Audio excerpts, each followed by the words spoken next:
You're listening to episode 73 of the Master Your Mind, Business, and Life podcast. I swear, I don't know if it's because we're just coming out of a recent Mercury retrograde or if it's the holiday stress, but I am hearing of so many relationships on the rocks right now, or they've already ended. A breakup, whether it's from a short-term partner or a long-term partner, it can be downright heartbreaking. Healing from that at times can seem impossible.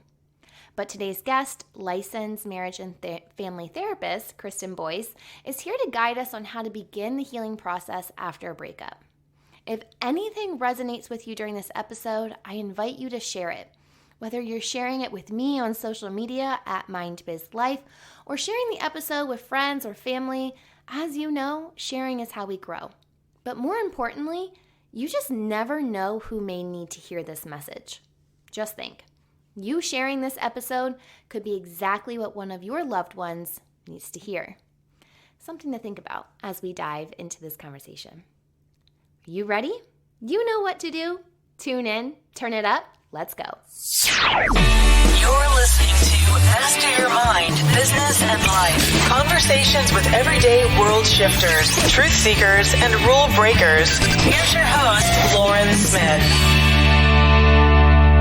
Hey everyone, it's Lauren Smith. Welcome back to another episode. Today's guest is Kristen Boice.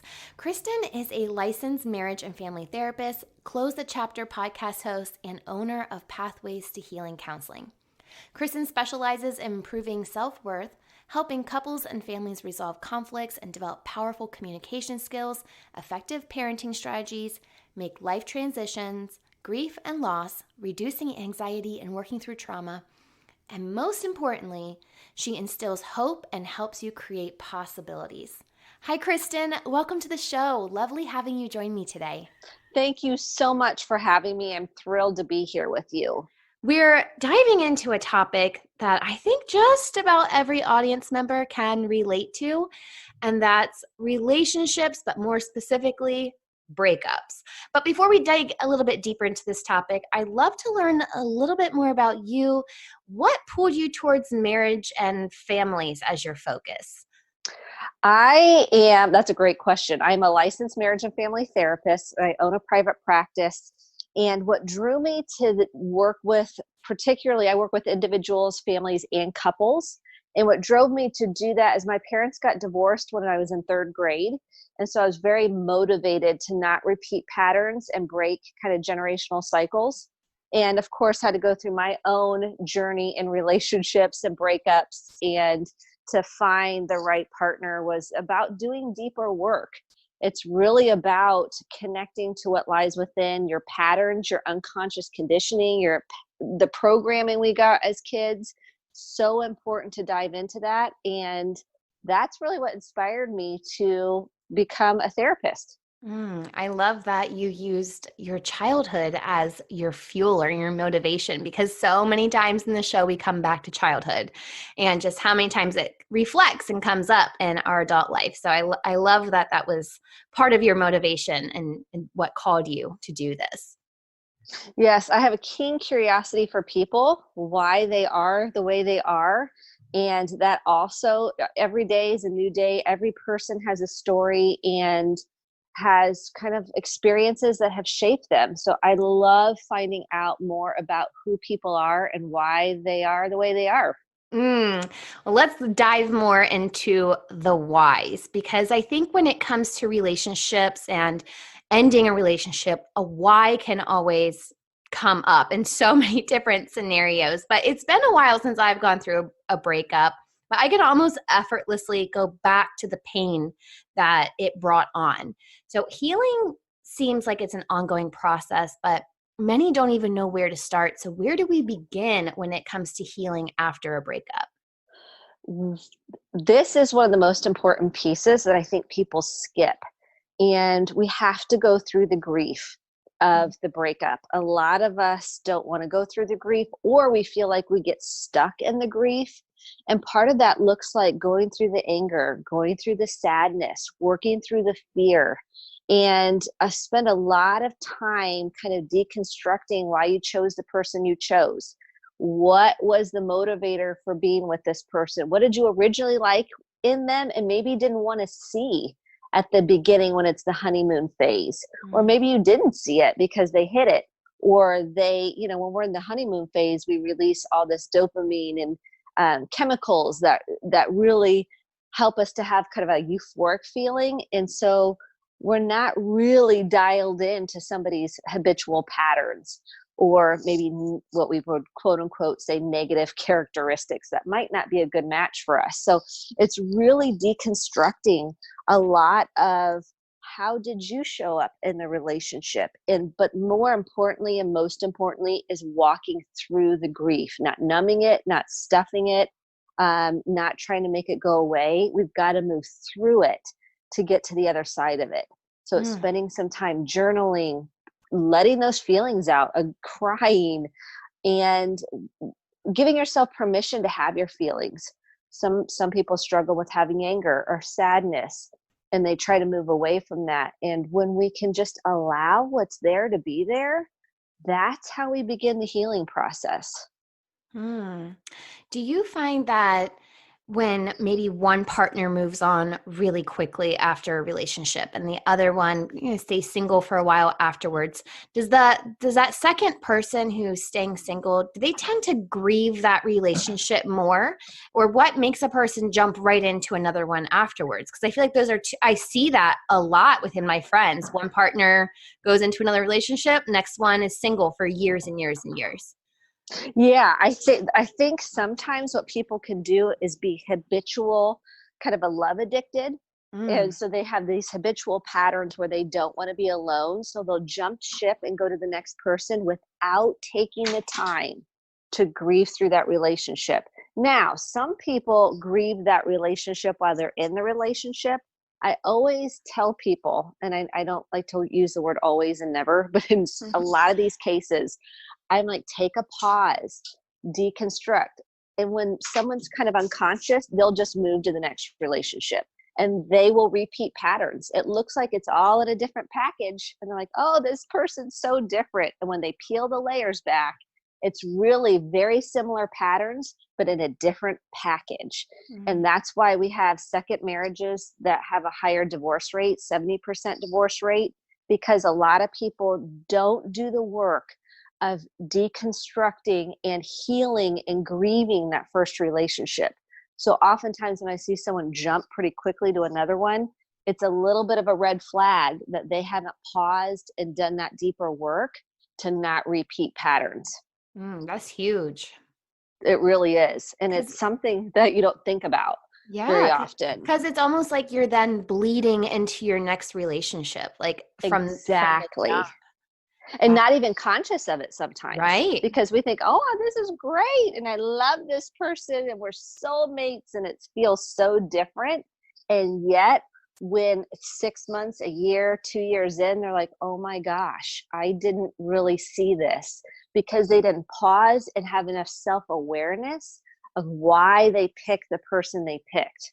They're just going kind of unconsciously through the process of picking a mate, and they feel like, oh, I feel so much better that I have somebody, versus, is this the person that is the healthiest, best fit for me? Yeah. Do you think that people even know consciously what a healthy relationship is? Oftentimes, I don't think they do, because what we modeled for us, or what Hollywood presents in the movies, I want it like, you complete me. I'm like, no, I want to blow that up, because we have this movie, this fantasy of what we think it is, and it's not that. So when people come into couples therapy and they've been married 25 years and they're like, yeah, I want a divorce now. Well, they never really had deep connection. They never had difficult conversations. And they say, well, we never fought. And I'm like, ooh, red flag. That means you didn't really be able to go to the hard places. And how to work through it is oftentimes people don't have the tools. And I'm always like, read books, listen to podcasts, go to therapy, get the tools so you know what a healthy relationship looks like. Get realistic about your expectations, because what happens is a lot of people pick relationships based on unmet needs from what they didn't get as kids. So if we look at the needs like physical touch, words of affirmation. These are all Gary Chapman's in the 5 Love Languages book. Quality time. Maybe it's gifts or those acts of service. Really, those are based on unmet needs. And so when we meet someone for the first time and we feel this physical connection, perhaps that's because we didn't get enough physical touch as a child. We didn't get hugs and cuddles. We didn't get rocked as a baby. I mean, I can deconstruct all this, but oftentimes we pick someone based on these unmet needs and what this idealized version of what we think a healthy relationship looks like based on these movies we've seen that are not realistic. Do you think those unmet needs can also trigger a person to stay in a toxic relationship? Like perhaps it's not good in one area, but a need is being met in another area? Absolutely. I think when we think, well, they are wonderful, they are great with, they cook dinner and they vacuum the carpet, which is acts of service, and they're caretakers, but yet emotionally they're not available.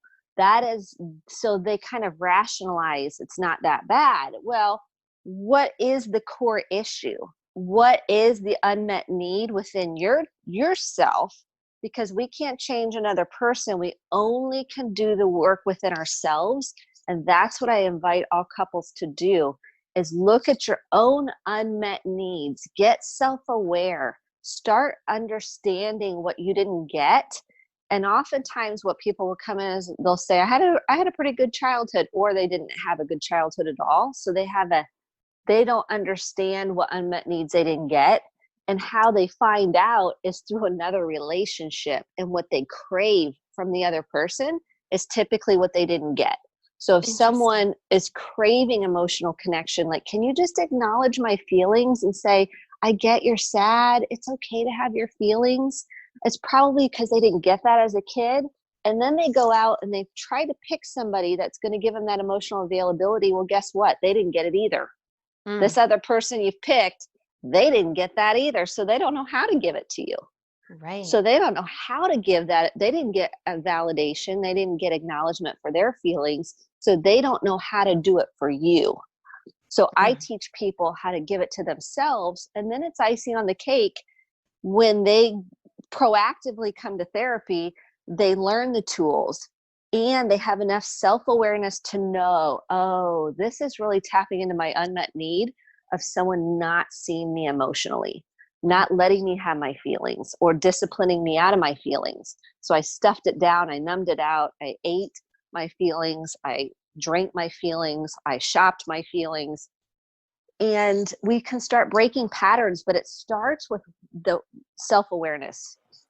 It starts with the person recognizing their own unmet needs. That's how we begin. Not starting with your partner and going, well, you're not doing this, this, and this. It starts with yourself.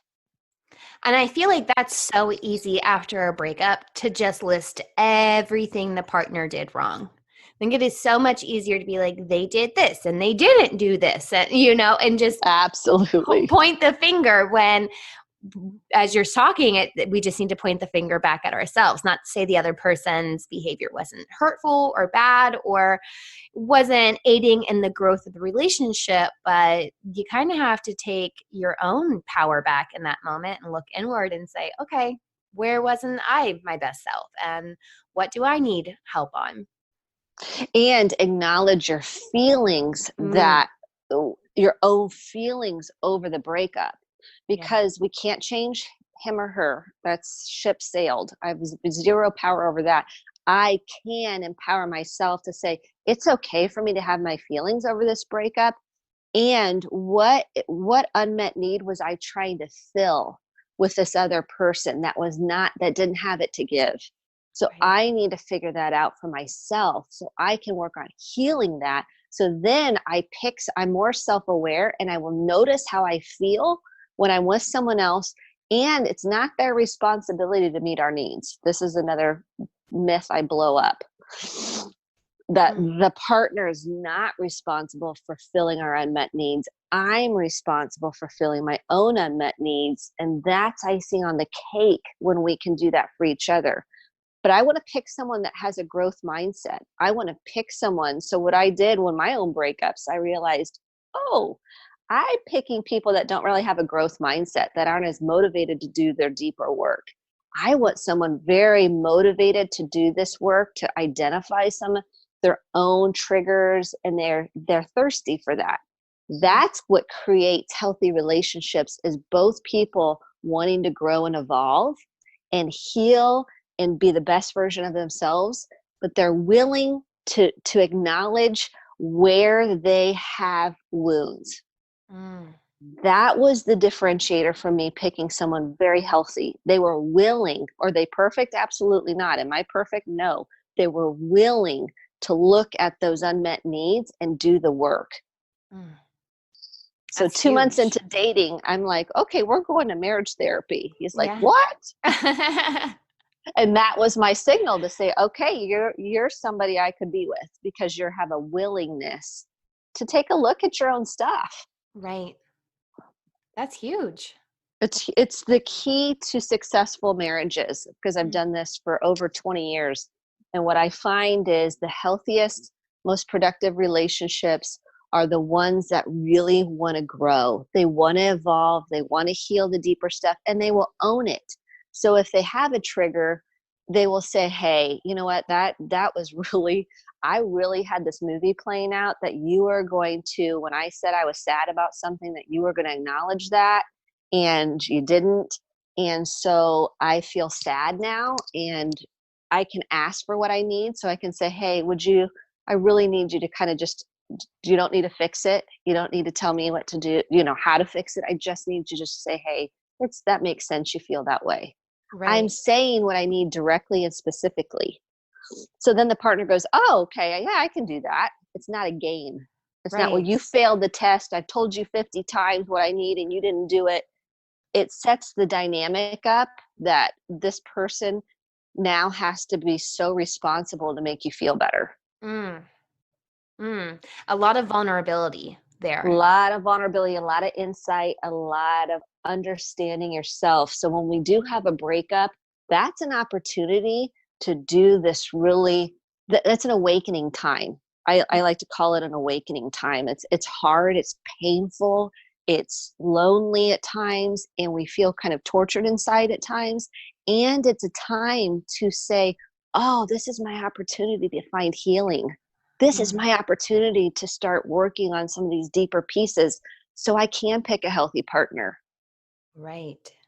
Right. What about those people who I like to call them the makeup breakup couple? They're always, it's like a Tom and Jerry type of thing where they're just back and forth, back and forth. Why do they keep going back to that person only to break up again and repeat this cycle, what seems like for eternity? That's an excellent question. And you will see those couples. And a lot of times those couples are stuck developmentally at a certain age. So those people might have had, let's say they had a trauma, and a trauma doesn't have to be something majorly significant, but let's say a parent died, or parents got divorced, or, there was some abandonment by a parent along the lines, or perhaps the marriage just wasn't real safe. Their parents' marriage wasn't real safe. So so that can be a defense. So what happens is, you hurt me, I'm out of here, and then we go, oh, well, I'm sorry now, I want to get back.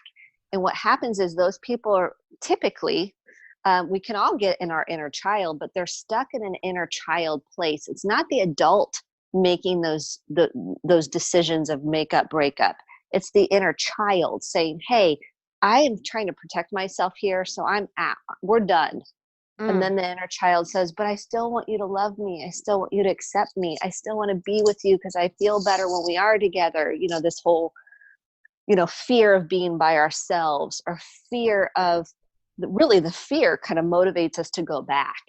Right. And so it becomes kind of a habitual pattern. And sometimes that is repeating a pattern that we saw in childhood. In some, oftentimes it's those unmet needs that cause us to create that cycle. Mm. I love that. And it's so powerful too to just keep going back to that childhood self. But you're the adult now who saw that she didn't want to repeat what your parents lived out. But a lot of people are repeating those same relationships. Why is that? Like, why do sometimes we look and say, oh, I don't want to be like my parents, right? Like, I don't want to have the relationship they have. And then you find yourself in the exact same relationship as they were in, or like the same scenarios. Yes, because it's so conditioned. It's our normal. We Mm, don't really know any different. That was how we grew up. That was our normal. So in a unconscious way, we're comfortable with that. I mean, and we are comfortable, but not comfortable, if that makes sense. We don't like it, but we know it. So our mm, brain says, oh, I know this pattern. I know how this goes. And we're not even conscious of it. We're right. so we want so much to break a pattern. We're like, I'll never be like my mom or dad. And that's why people, when they come into therapy, they're like, yeah, I want to skip all the childhood stuff. Let's just talk about what's happening now. And I'm like, well, that's kind of like band-aiding the situation, because we can't just we have to put the puzzle pieces together. We have to deconstruct so you have more insight and awareness, so you can feel empowered to break the pattern. Because we sleepwalk through our lives. I mean, we Mhm. just get up, we do our routine, we pick partners unconsciously. When we know better and we have the information, then we awaken to make different choices. Mm, Then we awaken to pick a different partner. But if we're just kind of going through the pattern, and we're defended, meaning we're not really connected to what lies within, we will unconsciously absolutely pick very similar pattern to our childhood, even though it might look a different package. It's just habitually conditioned within us. We mm, can break the cycle. That's the beautiful part of what I love about therapy and doing work. We can absolutely break the cycle, and it is possible. And I've seen it so many times where people come in and they're in a breakup and they have no hope that they'll ever be with anybody again. They're like, this is it. This is my sentence. And I say, let's forget the looking at the future, and let's start with you right here, right now, and heal this grief, not only of this relationship, but maybe of some of your childhood stuff. And when I create the safety it's okay to have your feelings, it's okay, they then start the healing process, because mm. we are afraid to feel because we think we're going to get stuck in it and we won't be able to function. And we can't go to work, and then we can't get to do the kids. And the reality is, not feeling is actually what's keeping people stuck. Mm. It's hard to feel. It, Just, yeah, yeah, people get scared about it because we weren't allowed to feel oftentimes as children, and feelings last 90 seconds. They're like waves. They right. come and go. But if we do not allow the feeling, or we stuff it, or we numb it, or we move away from it, that's what keeps us looping in Mm, our head. That's what keeps us in anxiety and shame, saying, I'm not good enough, I'm defective, something's wrong with me, or maybe guilt about our choices. That's Shame is really about self, and guilt is really about our choices. mm. And so oftentimes, if we don't do the feeling work, we will stay stuck in secondary, which are inhibitory emotions, which is shame, guilt, and anxiety. And so I really work on giving people permission, that it's okay to feel, because oftentimes it wasn't okay to feel as a Right. child in our home. It wasn't okay. Mom wasn't going to be okay with it, or dad, or our primary caregiver.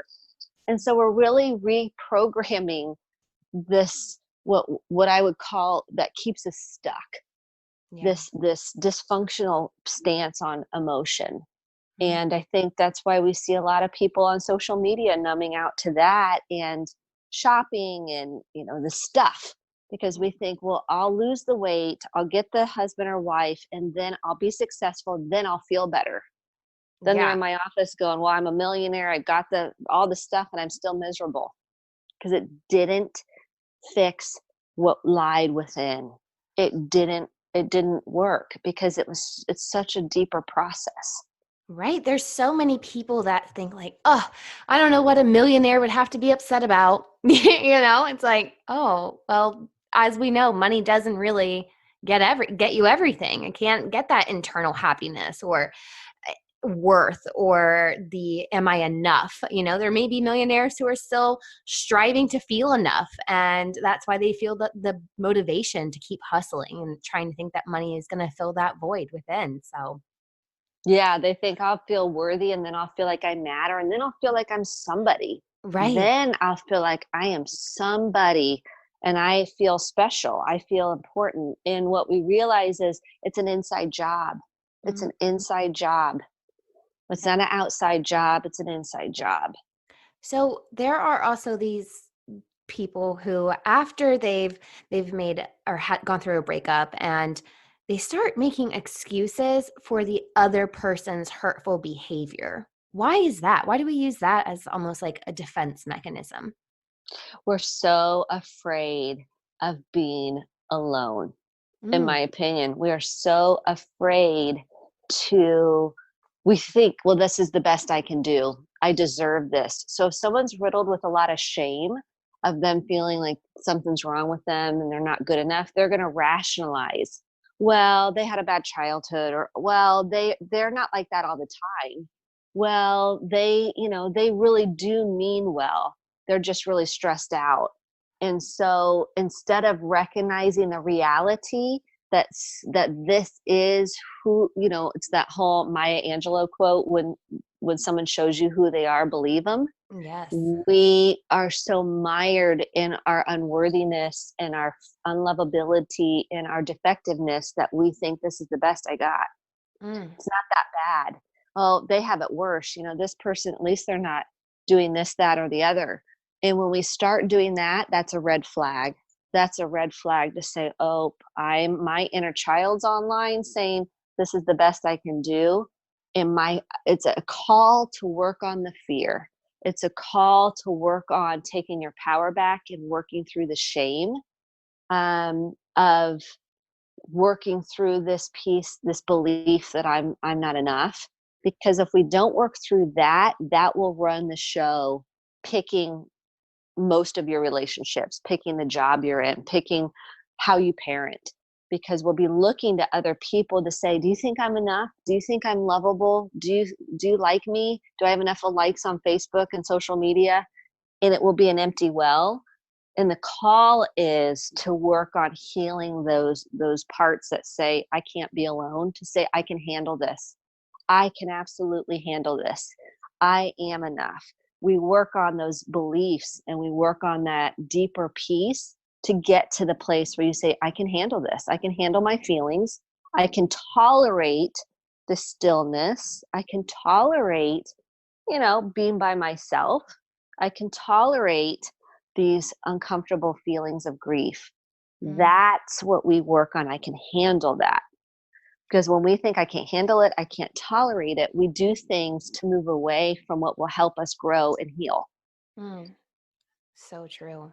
Do you have any actionable, I don't want to say like quick because I know this is a process in itself, but actionable steps that we can take to start this healing process, to kind of ignite it?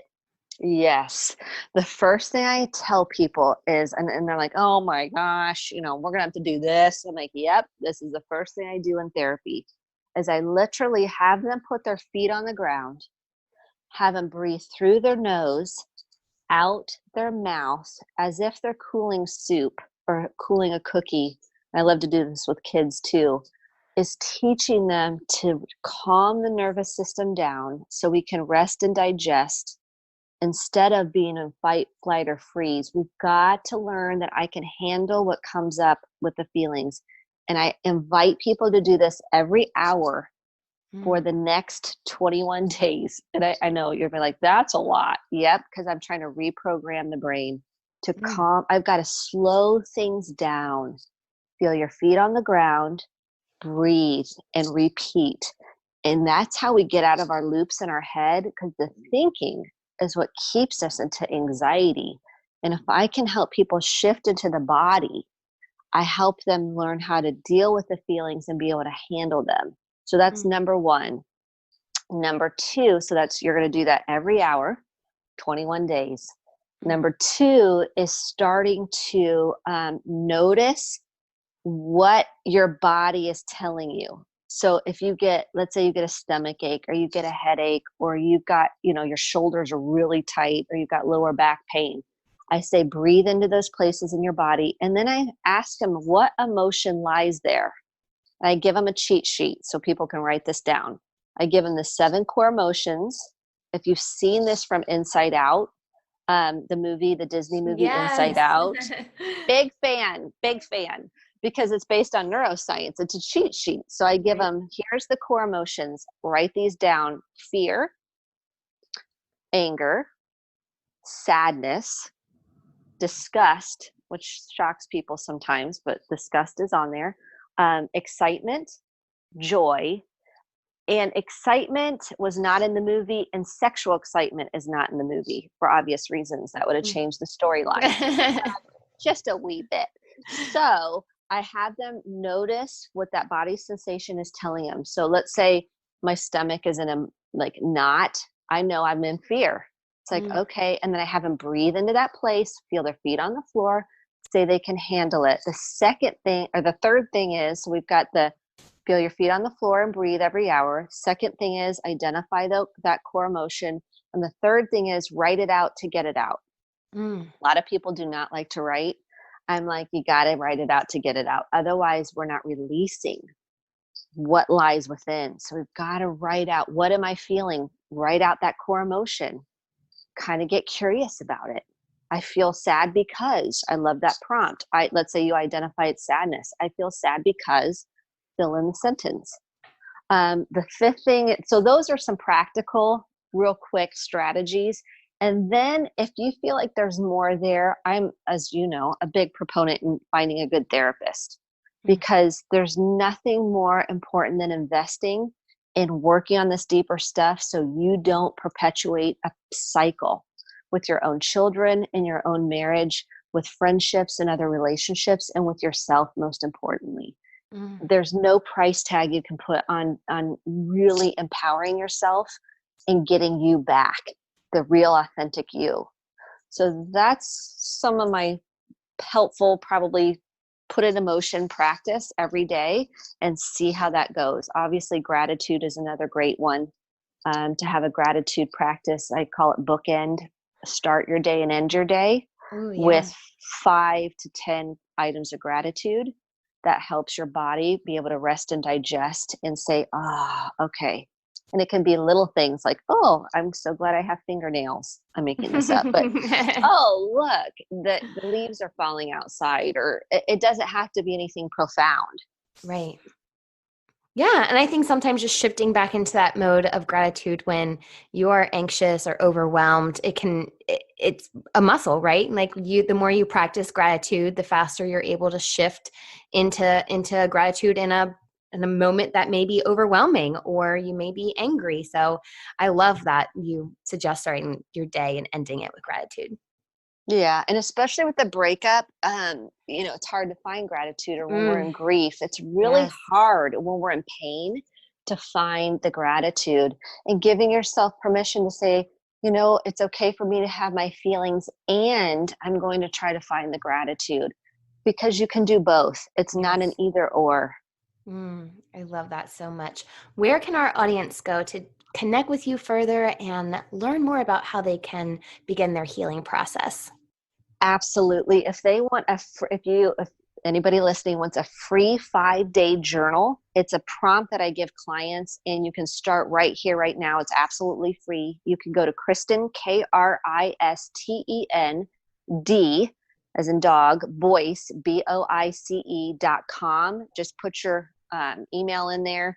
I won't inundate you with all these emails, but it's just to get you the prompt. So you get a little 2-minute video with the journal prompt that you can begin this work right now.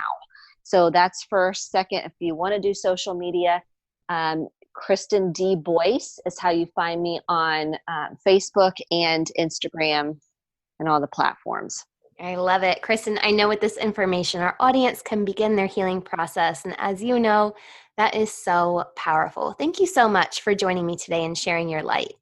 Thank you so much. Also, I forgot to mention Close the Chapter podcast if you Ooh, want more yes. about all of these topics. Yes, I was diving into that last night on the love language one. I was like, ooh. Awesome. I love it. Thank you so much for having me. I so enjoyed being with you today. And thank you, Kristen. After Kristen and I finished recording, I asked her if she'd be interested in coming back for an episode about how to grow your relationship when it may seem to have hit a standstill. Kristen graciously agreed, and she'll be back again in February.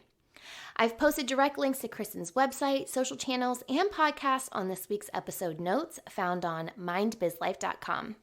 And as a side note, I binge listened to Kristen's podcast.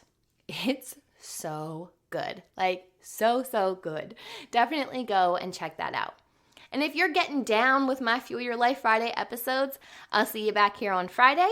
And as always, I'll also be back next week for a regular episode. But until then, remember, every level of life is an opportunity to grow. Be well, my friend.